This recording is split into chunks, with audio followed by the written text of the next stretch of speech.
안녕하세요.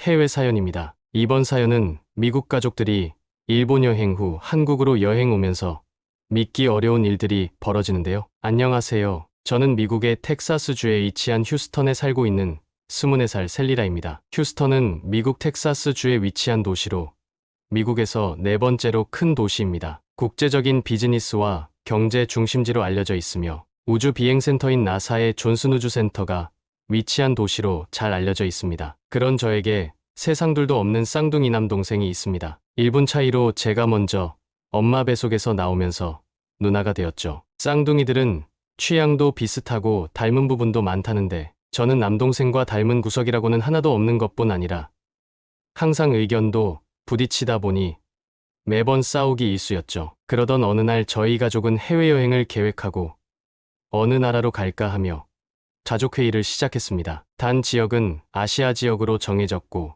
그중 여행할 국가를 정하기로 했습니다. 부모님은 저희 둘이서 잘 협의해 여행할 국가를 정하라고 하더라고요. 동생은 아시아에서도 일본을 추천하더군요. 일본은 선진국이며 치안으로도 안전하다며 적극 추천하였습니다. 또 남동생은 일본 애니메이션을 좋아하고 피규어 수집이 취미다 보니 애니메이션으로 많이 발전된 일본을 가고 싶다고 하더라고요. 저는 지금 세계적으로 잘 알려진 K-팝 문화의 고국인 한국으로 가자며 동생을 설득했죠. 그러나 남동생은 무조건 일본으로 가야 한다며 치안도 불안하고 후진국인 한국은 갈 생각이 없다고 말하였습니다. 저희 남매는 일본과 한국을 비교해가며 서로의 의견을 굽히지 않았죠. 그런 저희의 모습을 보던 부모님은 치안이 안전하고 경제 수준이 높은 일본으로 가는 게 어떻겠냐며 저에게 이번에는 누나가 동생에게 양보를 하라며 저에게 말씀을 하셨죠. 부모님 말씀에 저는 이럴 때는 동생을 이해하고 나는 누나라고 양보하냐며 언성을 높였습니다. 그러자 가족회의는 안 좋은 분위기로 변하며 잠시 정적이 흘렀습니다. 잠시 후 아버지가 저를 달래주시며 그럼 일본과 한국에 일주일씩 여행 계획을 잡아보는 게 어떻겠냐며 말씀을 하시더라고요. 그렇게 동생과 저는 여행 계획을 짜기로 했죠. 동생은 일본 여행 일정을 저는 한국 여행 일정을 잡아보기로 했습니다. 그렇게 며칠간 여행 준비를 마치고 저희 가족들은 조지부시 인터콘티넨털 공항으로 출발하였습니다. 잠시 후 공항에 도착해 출국 수속을 하고 일본행 비행기에 올라 긴 비행 끝에 일본에 도착하였습니다. 저희 가족 모두가 일본과 한국 여행은 처음이다 보니 설렘 반 기대 반으로 일본에 도착해 입국 심사가 끝나고 사전에 예약한 호텔로 가기 위해 공항 밖으로 나왔습니다. 그런데 생각지도 못한 사항들이 계속 벌어지더라고요. 일단 소통 자체가 너무 힘들었죠. 일본은 선진국이라고 생각하고 영어 역시 세계 공통 언어로 일본에서는 어느 정도 기본적인 대화는 될 거라 생각하고 온 저희 가족의 생각이 틀렸던 걸까요?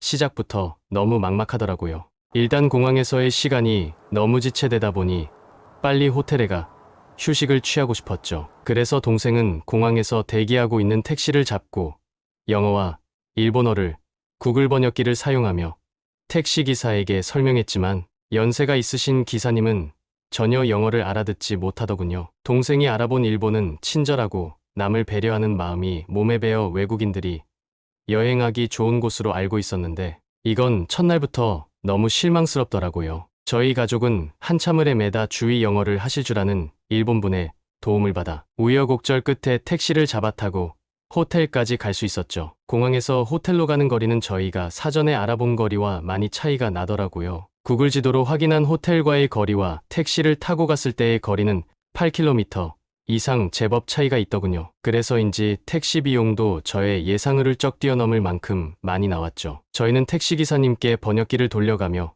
왜 이렇게 많이 나왔냐고 물어보았지만 기사님은 정확히 목적지까지 잘 왔다며 계속해서 잘 도착했다며 반복해 구글 번역기에 말씀을 하시더라고요. 그래서 저희 가족은 알겠다고 말하고는 호텔로 들어와 체크인을 하기 위해 프런트로 갔습니다. 프런트에는 직원 두 분이 계셨는데 그분들도 영어는 하지 못하시더라고요. 그렇게 번역기와 기본 단어만 사용하며 체크인을 마치고 숙소로 올라갔죠. 저희 가족은 숙소에 도착해 다시 한번 놀랐습니다. 방은 예매 사이트에서 본 사진과는 너무 차이가 있더라고요. 방도 너무 좁고 화장실을 사용하기 위해 좌변기에 앉으면 무릎이 벽에 닿을 정도였죠. 일본의 물가 수준도 미국과 비교했을 때 낮은 수준도 아니고 이 정도 금액을 지불하면서 일본에 다시는 오고 싶지 않았습니다. 동생은 본인이 일본을 적극 추천했다가 본인도 실망했는지 자신이 더 화를 내며 사기당한 기분이라고 연신말을 하더라고요. 저희는 프런트에 연락해 방에 대해 문의하고 싶었지만 대화가 어려워 그날 하루는 불편하더라도 참으며 잠을 청하였습니다. 다음날 아침 일찍 프런트에 가서 방예약이 잘못되었다고 말하며 문의했지만 지배인은 그 금액에 맞는 룸이라고 하더라고요. 그래서 저희 가족은 너무 불편하다며 추가 요금을 더 지불할 테니 룸 업그레이드 좀 부탁했죠. 그러자 업그레이드 가능 숙박룸은 예약이 풀이라 불가능하다며 말을 하더라고요. 저희는 어쩔 수 없이 알았다며 사전 계획한 여행지로 출발하기로 했죠. 그런데 문제는 택시를 불러 타는 방법을 모르겠더라고요. 일본을 처음 방문한 저희 가족에게는 생각보다 교통도 불편했고 교통비용도 비싸다고 느껴지더라고요. 그렇게 저희는 프런트에 부탁해 택시를 불러 목적지까지 갈 수 있었습니다. 교통비 역시 너무 비싸다는 생각에 우리가 외국인이라 가가지를 씌우고 있다는 생각이 들 정도였죠. 목적지에 도착해 주변을 관광하다 보니 처음 동생이 계획한 스케줄과는 많은 차이가 있더라고요. 그래서인지 일본 여행은 정말 기대이하였습니다. 저희 가족은 일본 여행에 많은 기대를 하고 와서 그런지 날이 가면 갈수록 실망도 커지고 있었죠. 반면 한국 여행에 대한 기대를 조금씩 높여가고 있었죠. 일본 여행 마지막 날 저희 가족은 맛있는 음식을 먹기로 하고 유명한 초밥집으로 출발하였습니다. 저희는 사전 예약한 시간에 맞춰 초밥집에 도착하였죠. 그런데 그곳에서도 언어적인 문제는 쉽게 해결되지 않더라고요. 그렇게 자리에 앉자 소통의 문제로 음식도 마음 놓고 먹을 수가 없었습니다. 저희 가족들은 모든 게 실망스러운 여행이었지만 일본의 야경만큼은 아름답다고 임모와 칭찬하며 우여곡절 속에 일본 여행을 마무리했습니다. 그렇게 다음날 일본에서 한국행 비행기를 타고 기대하던 한국으로 출발할 수 있었죠. 저희 가족은 일본에서의 여행이 많이 힘들었는지 한국행 비행기에 올라타고는 출발하자마자 바로 잠이 들었습니다. 그렇게 잠시 후 3시간의 비행 끝에 한국의 인천공항에 도착해 주위를 둘러보니 인천공항은 생각보다 큰 편이었습니다. 저희는 제2공항에 내려 지하철을 타고 1공항으로 이동하였습니다. 입국 수속을 위해 1공항으로 가는 동안 저희 가족은 감탄사를 연발했죠. 저희가 생각했던 한국의 이미지와는 너무 다른 모습이다 보니 자연스럽게 일본과 비교가 되더라고요. 깨끗하게 유지되는 공항 내부와 외부, 체계적으로 운영되는 출입구, 절차 및 입국 수속 시스템은 저희 가족에게 안정감과 신뢰를 주더라고요. 또 입국 수속장 역시 외국인들이 편하게 이용할 수 있는 서비스도 마련되어 있고 언어적인 문제도 전혀 발생하지 않았습니다. 그렇게 저희 가족은 입국 수속을 10분도 걸리지 않아 마무리를 하고 입국장을 빠져나올 수 있었습니다. 입국 심사부터 정말 일본과 대조적이었죠. 입국장을 빠져나와 저희 가족은 다시 한번 감탄을 하였습니다. 저희가 마주한 입국장 밖의 모습은 깔끔하고 현대적인 인테리어와 넓은 공간, 그리고 최신 기술을 활용한 편의시설들은 저희 가족에게 깊은 인상을 주며 마치 따뜻한 환영을 해주는 듯하였습니다. 또 저희 가족은 인천공항에 도착하자마자 친절한 공항 직원들의 도움을 받아가며 숙박시설, 교통편, 관광정보 등에 대한 신속하고 정확한 안내를 받을 수 있었습니다. 공항에서 친절한 안내를 받으며 저희는 점심을 먹기 위해 상점과 식당들이 있는 곳으로 이동하였습니다. 그곳은 다양한 상점과 레스토랑이 있어 저희 가족들이 다양한 제품을 구경하고 맛있는 음식을 즐길 수 있었습니다. 저희는 안내받은 교통편을 이용해 공항철도를 타고 사전 예약한 호텔이 있는 서울까지 안전하게 도착할 수 있었습니다. 서울에 도착한 저희 가족은 사전에 예약한 호텔 로비로 들어갔죠. 호텔 내부는 너무 깨끗하며 주위 소품들은 고풍스러움을 연출했죠.